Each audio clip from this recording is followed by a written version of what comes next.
Hey everybody, welcome back to the channel. Thank you so much for once again joining me for tea time. Today we have a little bit of focus, and that is it. So good, so good. I hope you're joining me with your cup of tea, cup of coffee, or whatever you might have over there, hanging out with me, talking photo, talking video, talking tech. Today is going to be a Starlink video. A lot of people just loving these videos, so I'm trying to make as many as I can for you. And today I'm going to be sharing some really important information. 9 things that I wish that I knew before I ordered Starlink. I think that this video is going to be super helpful for a lot of people that are ordering Starlink. So many times I hear about people ordering it and then they don't order certain things or they don't know little nuances of it. This video is going to give you all of the information that you need to know before ordering your Starlink. This way you can, let's say, get off on the right foot. Now, before I get started, I want to answer one question. I get this all the time. Is there a way that I can order my Starlink and get it quicker? Faster service, rush service, or something? And the answer to that is a resounding no. It really depends, guys, on where you are, what region you're in, what country you're in, what state you're in, where are you located. This will factor in on how fast you get your Starlink service, all right? So just bear with it. It took me about 8 months to get mine, but I was just coming out of beta when I got mine. So it was kind of fresh, let's say, and it took a while. Like I said, 8 months. And then to get a couple of the other items that I didn't order that you will after watching this video took another month or so. So like I said, after watching this video, I think you're going to get a lot of value from it. And if you do, I ask you for 3 things. Number 1, thumb up the video. Number 2, share it with friends, family, colleagues, or anyone else that's interested in Starlink. And number 3, subscribe. There's so many people, like 82% or something, the people that are watching these videos aren't even subscribed. Why the hell not? Subscribe. I have like 700 videos on this channel. There is a lot of good information. As a matter of fact, all of my Starlink coverage I've put into a playlist. I'll put that playlist down below so you can go right there if you're just here for Starlink stuff. I also do photo, video, and every kind of tech. So let's get into this. But before I do, I want to say that if you haven't downloaded any of my ebooks as of yet, go check them out. You can go over to JCristina.com/books. Once again, JCristina.com/books. They're 100% free just for you being here. So go grab them. So let's start out. Number 1, do your due diligence. And that is what you're doing here. There's a bunch of questions that I'm going to ask. And when you answer these questions, you're going to know exactly what you need and how to go forward with ordering your Starlink service. What additional items do you need to order from Starlink? And what do you need to do to prep the location where Starlink will be installed? So number 2, you need to know where to place your dish on your property so that there's no obstructions. So what you need to do is download the Starlink app. After you download the app, log in, create an account, and when you're in the software itself, you want to go to visibility. After clicking on visibility at the bottom, you'll see something that says check for obstructions. When you click on that, the application will have you point your camera in different directions throughout the north, east, and west sky. And what this will do is it'll find where all of the satellites are located and let you know if there's any obstructions, anything in the way. So for example, if you have a tree in the way or a building in the way, well, if there's a tree in the way, you can probably trim it back. But if there's a building in the way, you might need to move that dish. Number 3, you need to know where your dish is going to live and how far away the router is going to be located. How many feet? You need to make sure that you don't cut any corners here. You need to get an accurate amount. My suggestion is to get a 100 or 200 foot piece of string or twine or cable and use that as a means to figure out how long that distance or that run needs to be. Now bear in mind, the Starlink Generation 2 comes with a 75-foot cable. So if you need a longer distance, the next size is 150 feet, and that is it. If you need to go past 150 feet, well, you're going to need to move your dish. But if you need anything over 75 feet, at the time that you place your order for your equipment, make sure you also order the 150-foot extension. Very important. Number 4, where are you going to be mounting this dish? Are you going to put it on the side of a building? Well, does that building have a very small overhang or a large overhang? If it has a small overhang, you're going to want to order the short wall mount is what it's called. If it has a large overhang, you're going to want to order the long wall mount. Now, if you want to mount your dish to your roof, you're going to want to order a pivot mount. And finally, if you want to mount the dish to a pole, you can order a ground pole mount. To get it off the ground on a pole, let's say if you want to put it into the middle of your property somewhere, away from your buildings, away from trees or whatnot. Now, bear in mind, once again, at the time of order a mount. Do not do what I did. I went cheap and said, I'm going to order the system and then I'm going to use an old Dish Network pole that I had, an arm that I had that was used to mount a dish to the side of my building. Guess what? It worked, but it looked like crap.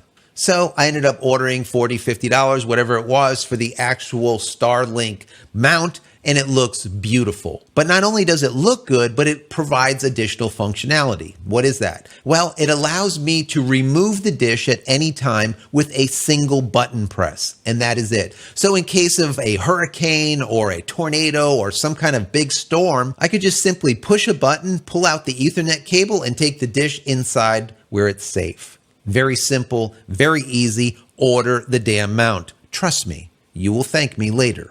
Number 5. What is your home made out of? People don't think about this, but it's very important. Was your home constructed with concrete blocks? Or was it made out of a wood frame? Are the studs in your wall made out of metal, or are they made out of wood? This is all important information that you need to know going forward. The cable needs to come into your home to get to your router one way or another. That means that you need to drill a 3/4 inch hole through the exterior wall.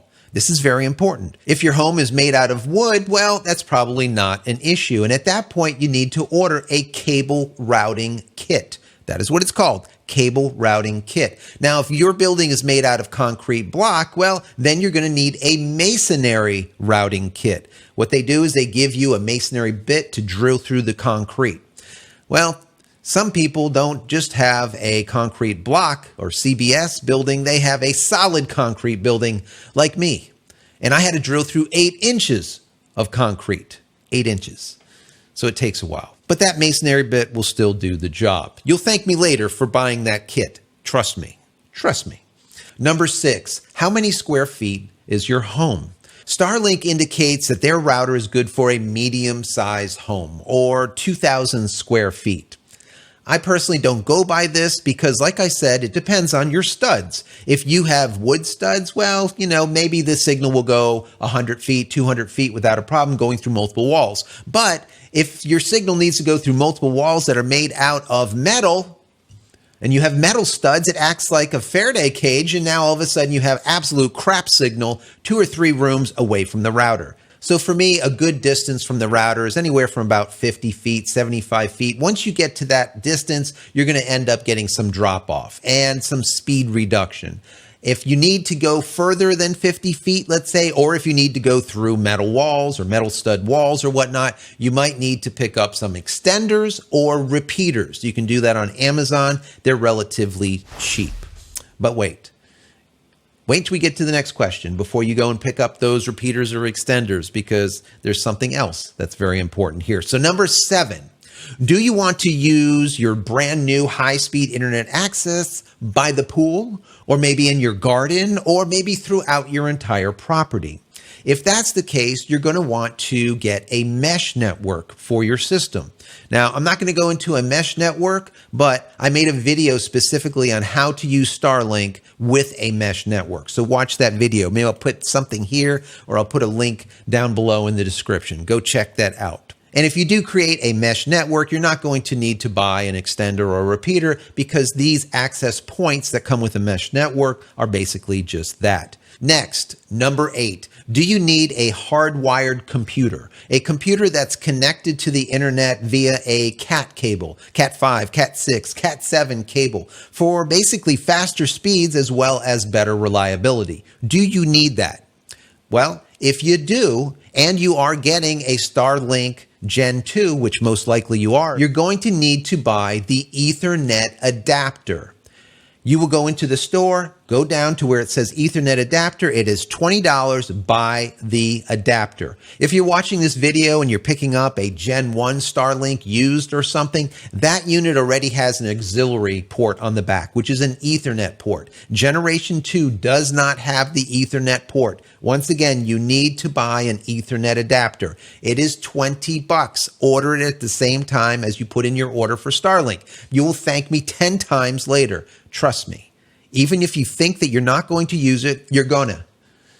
Buy the Ethernet adapter. I think that Starlink should come with it anyways. I just think that it's stupid that they make you pay $20. I mean, I get it because they're trying to go very green and wireless everything. But as we do know, wireless is not as good as a landline if you want something that's ultra reliable and you don't have to worry about any hiccups of Wi-Fi. And finally, number 9, do you plan on using internet-based cameras or cameras that need static IP addresses, or do you want a VPN?